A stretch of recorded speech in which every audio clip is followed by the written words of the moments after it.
제자들과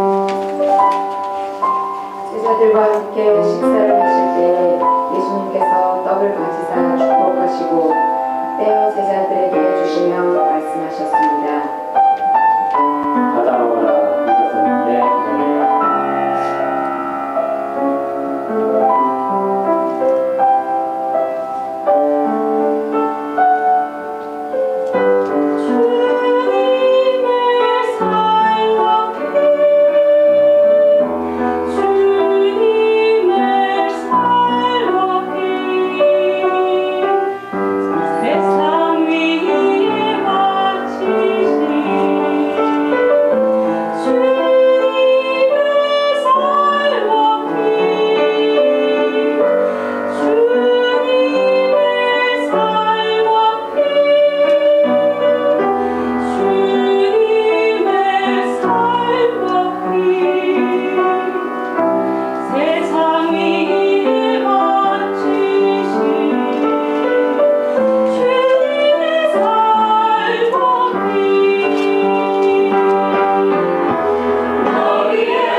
이것을 다 마시라. 이것은 죄 사함을 얻게 하려고 많은 사람을 위하여 흘리는 바 나의 피 곧 언약의 피니라.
오늘은 종료주일입니다.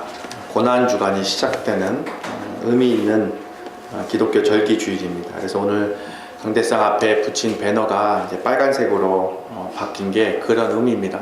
그래서 오늘은 예수님께서 그동안 비밀로 붙였던 세상을 구원할 왕이라는 것을 드러나서 예루살렘 성에 십자가에 달리시기 위해 들어가는 그날에 많은 사람들이 나와서 종려나무를 흔들면서 호산나 호산나 다윗의 자손이여 라고 예수를 맞이하는 장면이기 때문에 종려나무를 흔들었다고 해서 종려주일이라고 합니다. 그래서 전 세계의 개신교 교회에서는 오늘을 종려주일로 이제 지내고 있습니다. 그래서 오늘을 기점으로 해서 이제 고난 주간이 시작되는 거죠. 그래서 이제 고난 주간이 지나고 나면 이번 주 금요일 날 예수님이 이제 십자가에 못 박아 돌아가시죠. 6시간 동안 예수님이 십자가에서 달리셨습니다. 그리고 조용히 숨을 거두시고 운명하시고 그리고 3일 후 주일 새벽에 이제 부활하는 그래서 그런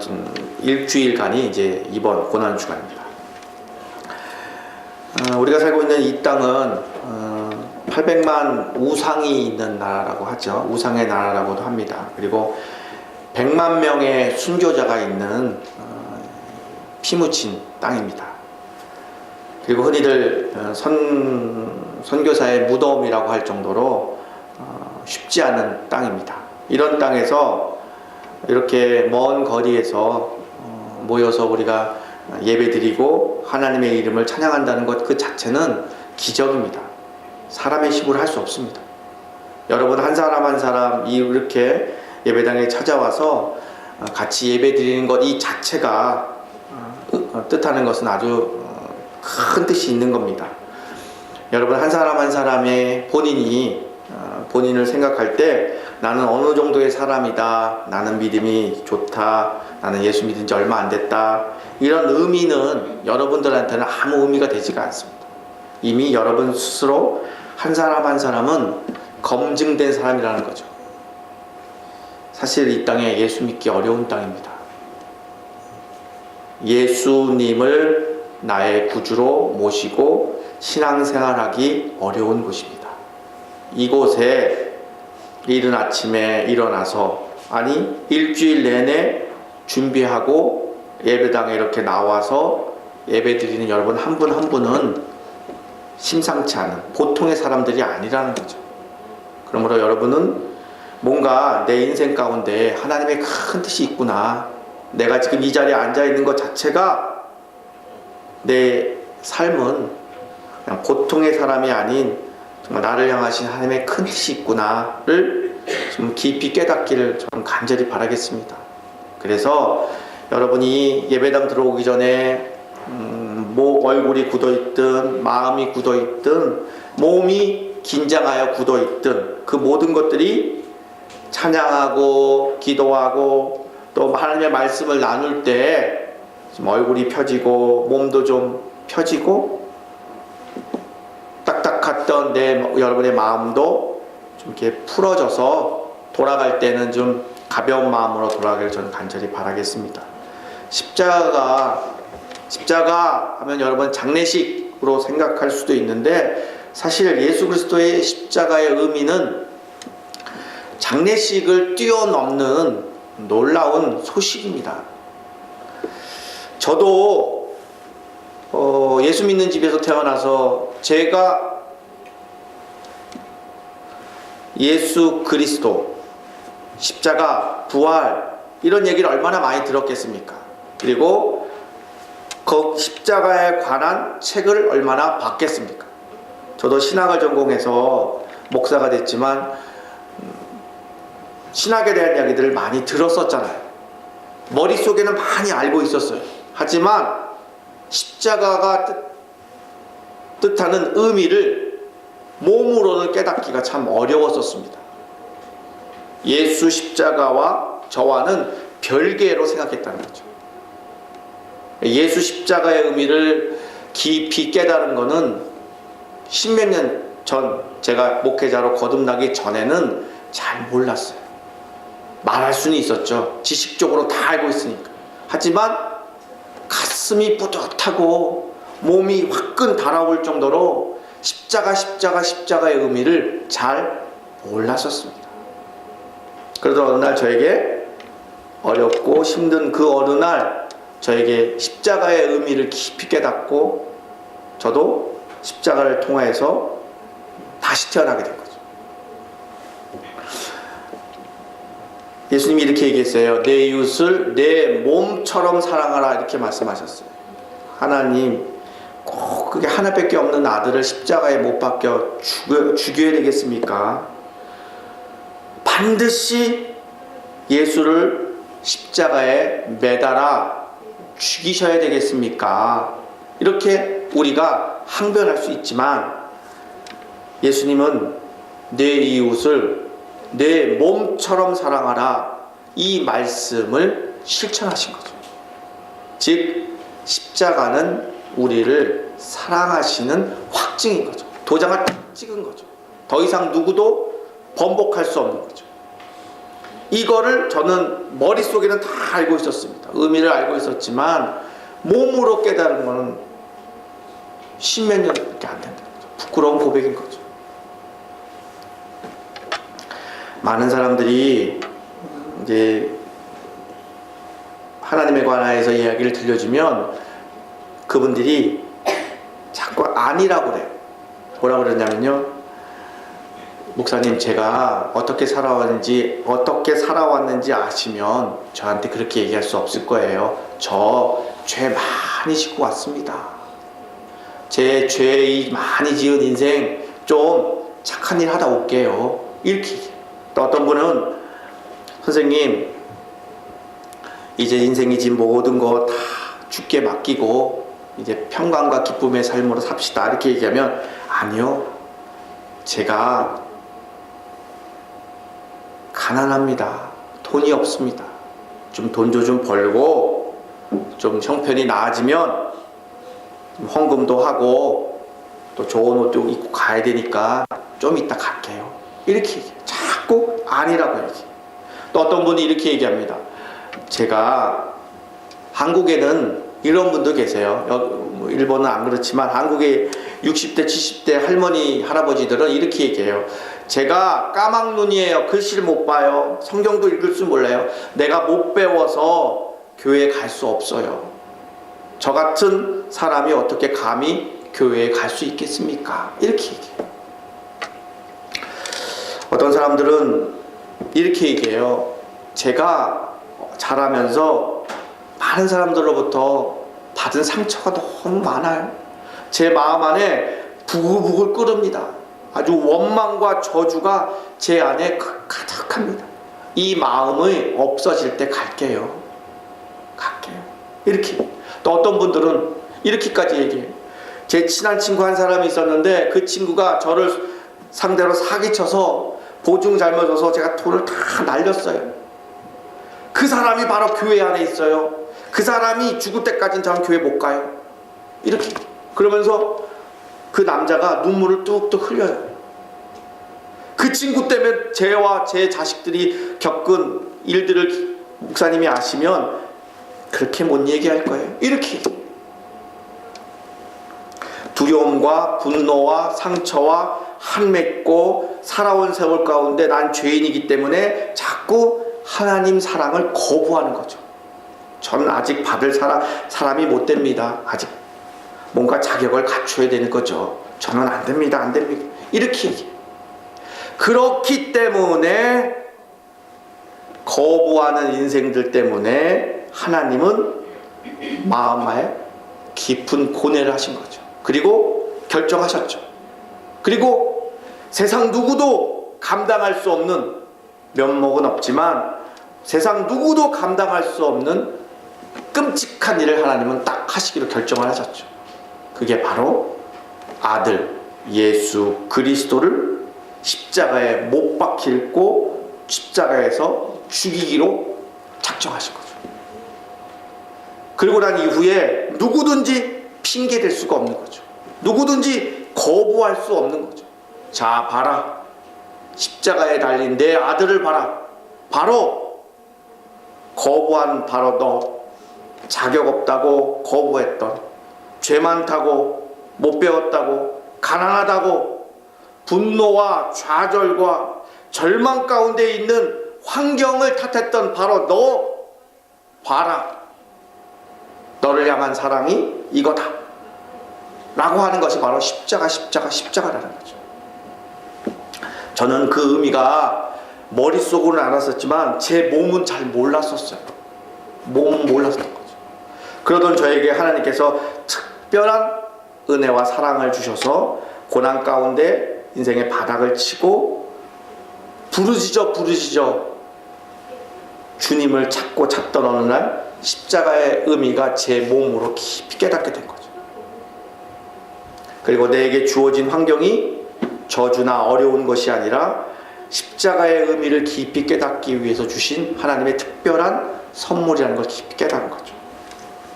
이 자리에 계신 여러분들 중에서 아직도 하나님이 나를 정말 사랑하신다, 나 같은 사람 정말 사랑하신다, 내가 다른 건 자신 없지만 딱 한 가지, 하나님이 나를 사랑하시기 때문에 아들 예수를 십자가에 못 박혀서 죽게 하시고 내 목숨과 예수의 목숨을 바꿔놓으셨다 라고 확신 있기를 정말 여러분에게 간절히 제가 호소합니다. 여러분에게 어떠한 자격과 조건이 아무 상관이 없습니다. 아무 상관이 없습니다. 오늘 아침에 오기까지 여러분의 마음을 괴롭히고 힘들게 하고 여러분의 사망의 권세가 여러분을 힘들게 한다 할지라도 오늘 이 시간 여러분에게 큰 깨달음과 결단이 있어서 십자가가 그런 의미구나, 십자가 그거구나 라고 깊이 깨닫기를 저는 간절히 바라겠습니다. 그래서 여러분 마음속 깊이 숨어있는 두려움, 여러분 마음속 깊이 숨어있는 두려움, 그 두려움이 깨끗이 해결되어서 자유와 평강을 얻고 돌아가시기를 간절히 바라겠습니다. 우리가 왜 두려워하겠어요? 실력이 없어서, 돈이 없어서, 건강이 여의치 않아서, 나이가 많아서, 여자라서, 애라서 이게 두려운 거야. 이건 다 겉으로 드러나는 것뿐입니다. 정말 속은 구하라 찾으라 두드리라 계속 찾다 보면 내가 지금 왜 두려워하는지 이유를 아는 거죠. 어떤 사람이 학교에 합격을 해요. 좋은 학교에 합격을 하잖아요. 그럼 얼마나 사람들이 축하하고 기뻐해줘요. 근데 그 기뻐함이 오래 못 간다는 거 여러분 아시잖아요. 그 며칠만 지나면 기쁨이 뭘로 바뀌냐면 두려움으로 바뀌어요. 여러분이 어마어마한 돈을 벌었어요. 하나님이 은혜를 주셔서 돈을 벌었어요. 그 돈이 여러분에게 있으면 얼마나 기쁩니까? 우리 정도 되면 누구 도와주고 누구도 도와주고 얼마나 기뻐요. 그 사람에게 이런 돈을 도와주면 이제 다 빚 갚고 빚 걱정 안 하고 살 수 있겠다. 다 좋잖아요. 돈이 생기고 나서 일주일도 못 가요. 기쁨이 두려움으로 바뀌어요. 왜 두려운지 아세요? 돈이 없어서 두려운 게 아니에요. 못 배워서 두려운 게 아니에요. 두려움의 근본은 하나님과 우리와 불편한 관계. 깊이 우리 영물이잖아요. 영적인 존재잖아요. 영물이기 때문에 하나님에 대해서 우리가 연결이 되어 있어야 되는데 그 연결이 끊어졌기 때문에 두려운 거예요. 두려운 거죠. 그 두려움의 근본을 아시는 하나님께서 우리에게 친히 인간의 몸을 입고 오셔서 우리 대신에 십자가에 달리사 벌을 받으시고 피를 쏟으시고 그리고 우리에게 하나님과 우리와 화복할 수 있는 근거, 자격을 허락하신 거죠. 우리가 누군데 하나님께 사랑을 받을 수 있겠습니까? 우리가 누군데 하나님께 사랑을 요청할 수 있겠습니까?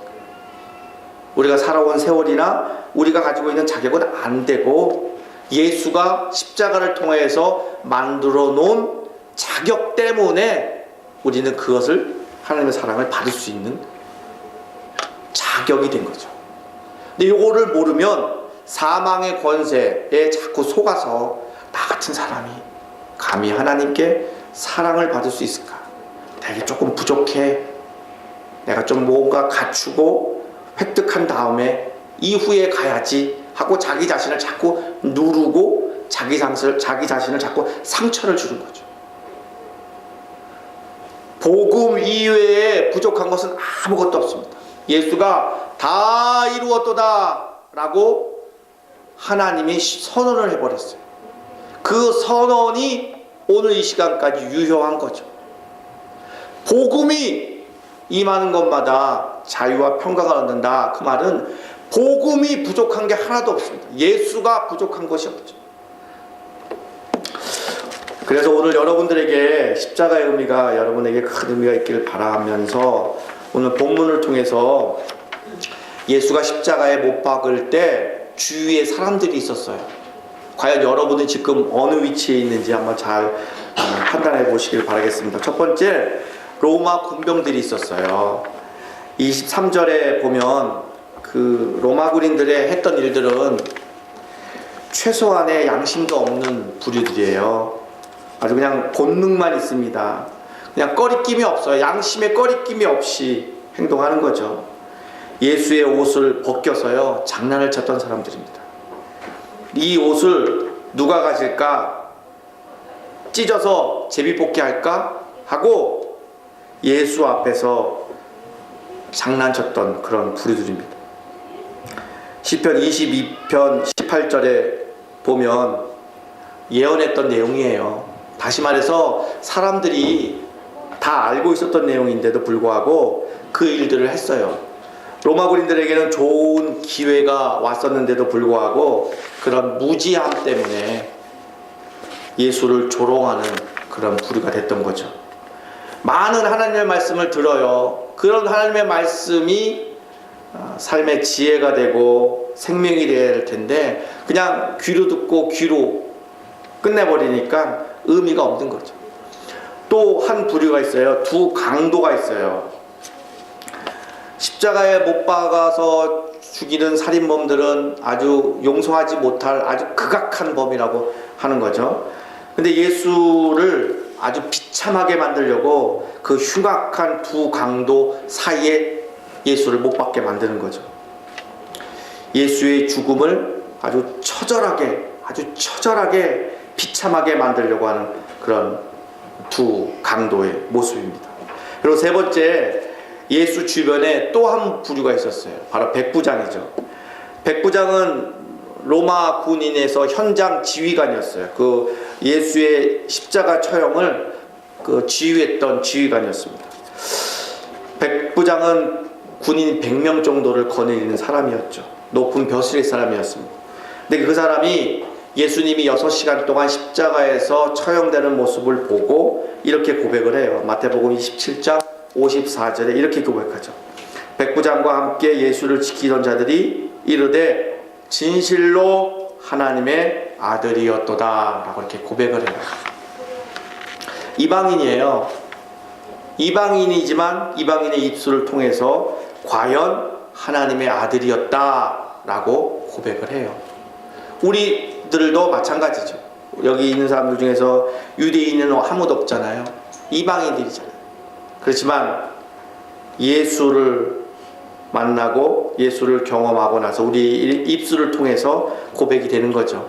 예수님은 우리의 구주이시고 하나님의 아들이십니다. 또 한 부류들이 있어요. 십자가 주변에 머물었던 여인들이에요. 오늘 25절에 보면 제자들이 다 도망한 중에 예수님이 홀로 죽으러 가셨을 때 그 옆에 여러 여인들이 있었어요. 더군다나 이름마저도 나와요. 성경에 여자들이라고 표현하면 될 텐데 굳이 그 여자들의 이름을 거명을 하십니다. 어머니 마리아, 이모 마리아, 글로바의 아내 마리아, 막달라 마리아 이렇게 이름을 거명을 해요.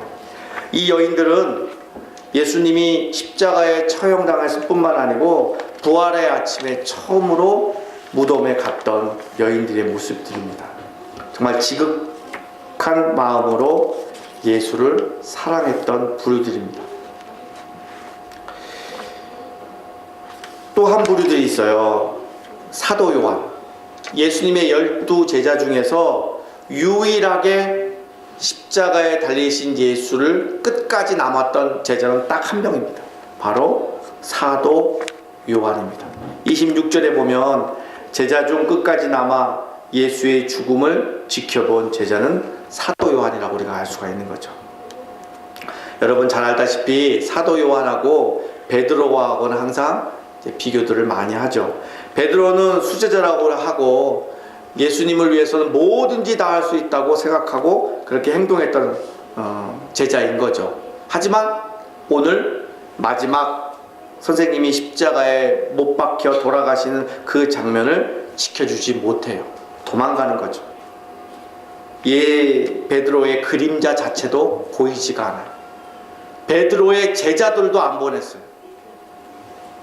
하지만 사랑하는 제자인 사랑의 제자 사도 요한은 예수님 끝까지 지키고, 그리고 예수님께 부탁을 받잖아요. 뭐라고 부탁을 받냐면 예수님의 어머니 마리아를 끝까지 지켜달라고 부탁을 합니다. 그리고 이제부터는 너의 어머니다 라고 얘기를 해요. 그리고 나서 사도 요한은 에베소 마을에서 90이 넘을 때까지 사는데 끝까지 에베소에서 예수님의 어머니를 지켜드립니다. 전승에 의하면 사도 요한은 주 제자 중에서 유일하게 순교를 못했어요. 순교를 안 한 이유는 예수님의 어머니를 지켜드리기 위해서 하나님께서 순교를 허락지 않았다고 합니다. 그래서 유세비우스의 로마사에 보면 기름이 끓는 가마에 사도 요한을 넣었는데 그것이 사도 요한이 튕겨 나왔다는 이야기도 있습니다. 그만큼 오늘 본문에 나와 있는 이 말씀을 지키기 위해서 사도 요한은 90이 넘은 노년의 몸을 끌고 에베소에 끝까지 남아서 그곳을 지켰다고 합니다. 그래서 그곳에 있으면서 우리가 잘 알고 있는 것처럼 밤모섬에서 하나님께 환상을 봤던 그것을 가지고 요한복음, 요한 1서, 2서, 3서, 요한계시록의 말씀을 전한 사도로 알려져 있습니다. 그리고 또 한 사람이 있어요. 예수님의 모친 마리아입니다. 이 자리에도 어머니들이 많이 계시지만 눈뜨고는 어떻게 볼 수 있겠습니까?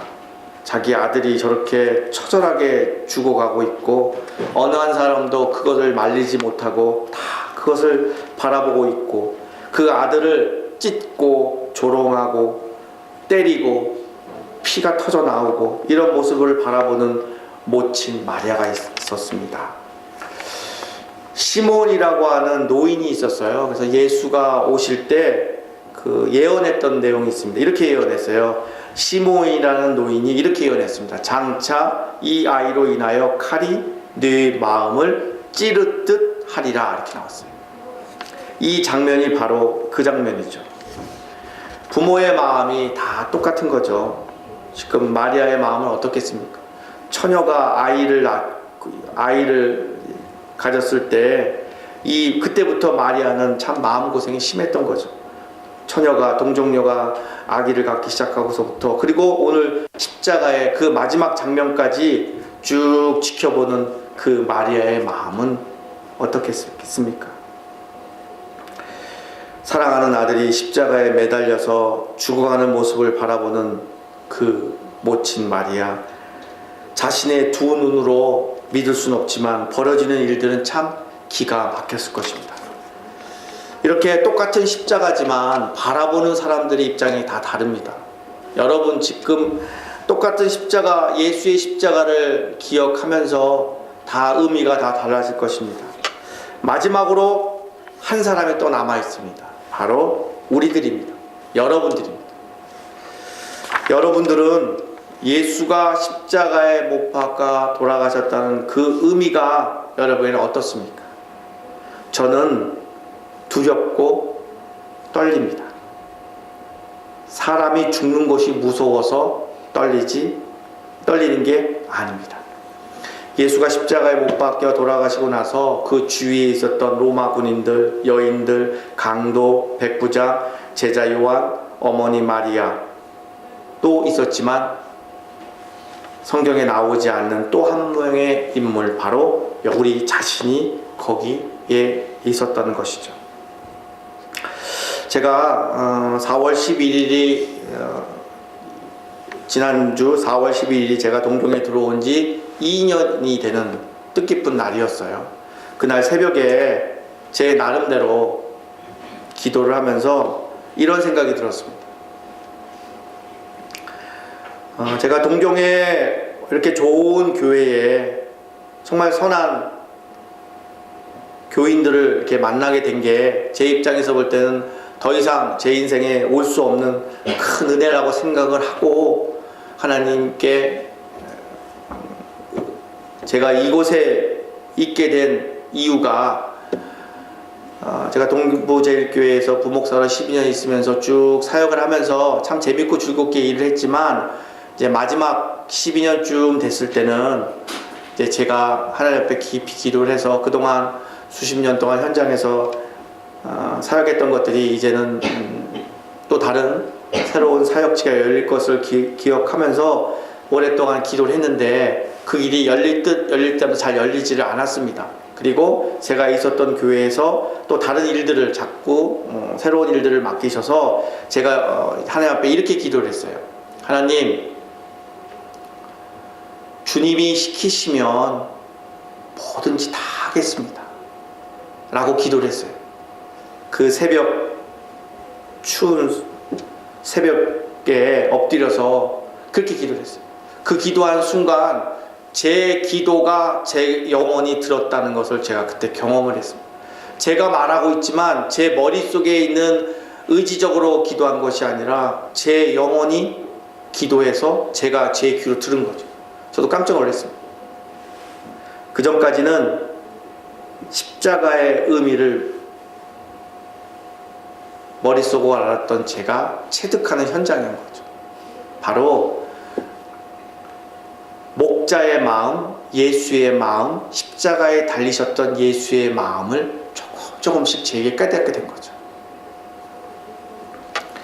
십자가에 못 박히셨을 때 예수님은 이렇게 생각하셨을 겁니다. 아버지 하나님, 나를 떠났던, 내 곁을 지금 떠나서 도망간 저 베드로와 나를 가지고 장난치다며 비웃는 저 로마 병정들, 그리고 나를 못 죽여서 저렇게 안달하는 저 레위 서기관들까지도 하나님의 큰 사랑을 주십시오. 그 대신 제가 하나님께 제 목숨을 드리겠습니다. 제 목숨을 드릴 테니 이 많은 사람들을 하나님 사랑하여 주십시오 라고 눈물 어리게 기도했다고 저는 그 순간 깨달은 거죠. 그리고 난 이후에 뜻하지 않게 길이 열리기 시작했어요. 길이 열리기 시작했어요. 하나님, 제게 길 열어주시면 주님을 위해서 무슨 일인지 다 하겠습니다. 그리고 길이 열려서 좋은 교회에 이렇게 오게 된 거죠. 그 새벽에 드렸던 기도가 하나님을 감동시키셔서 역사하신 거죠. 2년이 지나고 난 2014년 4월 11일 새벽에 제가 엎드려서 그 기도를 기억하면서 또 하나님한테 또 기도를 한 거죠. 하나님, 동경제일교회를 통하여 신앙생활하고 있는 우리 교인들 한 사람 한 사람이 하나님의 크신 사랑으로 정말 행복하고 잘 되기를 저는 바랍니다. 그 길을 하나님이 원하신다면 저가 하나님께 다 드리겠습니다. 다 드리겠습니다. 그 기도를 하는 순간 예수의 십자가가 기억이 난 거죠. 아, 예수도 이런 마음이었구나. 목자의 마음인 거죠. 제가 어릴 적에는 그냥 목사의 직이 이렇게 소중하고 귀하고 이 길이라는 걸 몰랐던 거죠. 그러다가 이제 점점점 조금씩 목자의 마음, 목자의 길을 깊이 깨닫는 거죠. 아, 십자가가 이런 거였구나. 사랑하는 우리 동경 제일 가족 여러분, 여러분의 고민이 뭡니까? 여러분의 앞길에 힘든 일이 뭡니까? 누가 여러분을 힘들게 합니까? 환경입니까? 사람입니까? 돈입니까? 못 배운 겁니까? 건강입니까? 아닙니다. 자꾸 탓하기 시작하면 누구 탓? 남편 잘못 만나서 일본에 와서 못 배워서 자꾸 탓하기 시작하면 그 버릇이 나중에는 하나님 탓하게 됩니다. 그러면 영적으로 타락하는 거죠. 탓하면 안 돼요.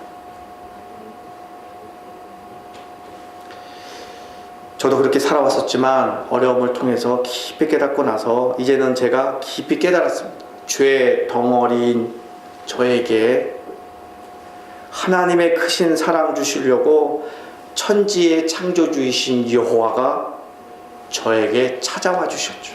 그게 바로 제가 감당할 수 있을 만큼 그 모습으로 찾아와 주셨죠. 반짝반짝반짝 빛으로 저에게 찾아왔다면 아마 제가 어둠 속에 떨고 있었기 때문에 아마 제가 깜짝 놀라서 도망갔을 겁니다. 멋진 신의 모습으로 저에게 찾아왔으면 저는 놀래서 도망갔을 겁니다. 하지만 우리 하나님은 남루하고 추하고 피냄새가 나고 온몸이 다 찢기고 더 이상 눈뜨고는 볼 수 없을 만큼 흉악한 모습인 십자가에 달리신 모습으로 제게 찾아와 주신 거죠. 그리고 나 때문에 그렇게 됐다는 거죠. 나를 살리시기 위해서, 나에게 도와주시기 위해서, 내게 하나님의 사랑을 알게 하시기 위해서 그렇게 하셨다는 거죠. 그 모습을 저는 받아들였고 그게 너무 고마워서, 너무너무 고마워서 어떻게 하면 그 은혜를 갚을 수 있을까? 그 날마다 고민하다 보니 이제는 목자의 마음을 깊이 깨닫게 되는 거죠.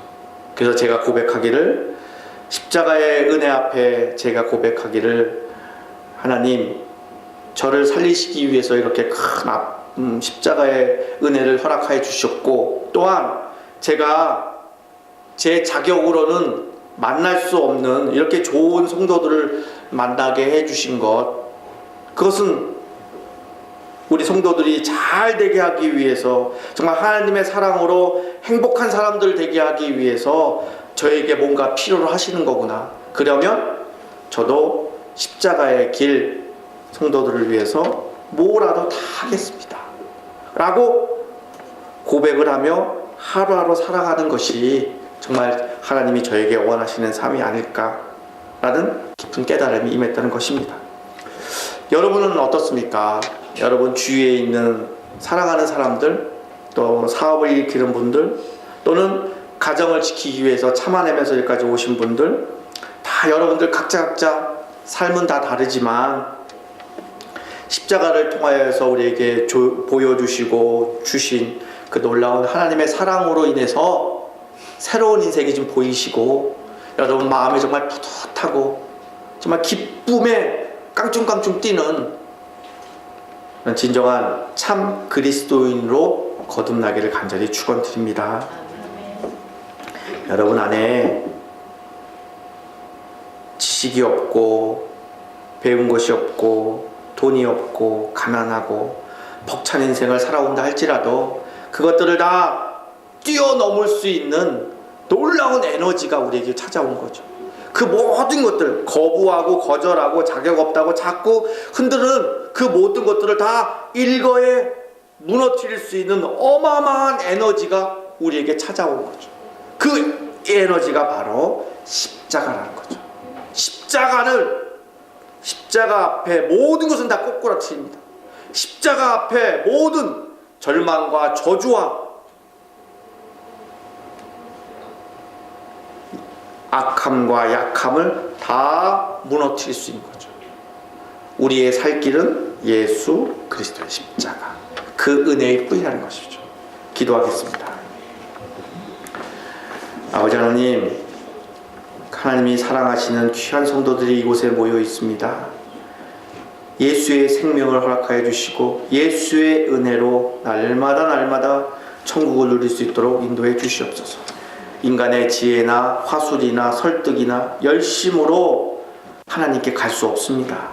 오직 십자가의 보혈의 은혜가 우리 가운데 덮으시사 사망의 권세로부터 자유를 얻게 하시고 저주로부터 자유를 얻게 해 주시어서 우리 온 성도들이 주님이 베풀어 주신 그 놀라운 은혜로 인하여 기뻐하고 기뻐할 수 있는 행복한 인생이 될 수 있도록 이끌어 주시옵소서. 죄의 덩어리였던 저희들에게 찾아와 주셔서 십자가의 사랑으로 저희를 하나님 자녀 삼아 주심에 감사합니다. 더 이상 세상에 속지 않게 하시고 보이는 것에 속아 마음 움츠리지 않게 하시고 어깨 피고 주어진 인생을 재밌고 당당하게 살아갈 수 있는 참 그리스도인으로 거듭날 수 있도록 축복하여 주시옵소서. 감사하고 예수님의 이름으로 기도드리옵나이다.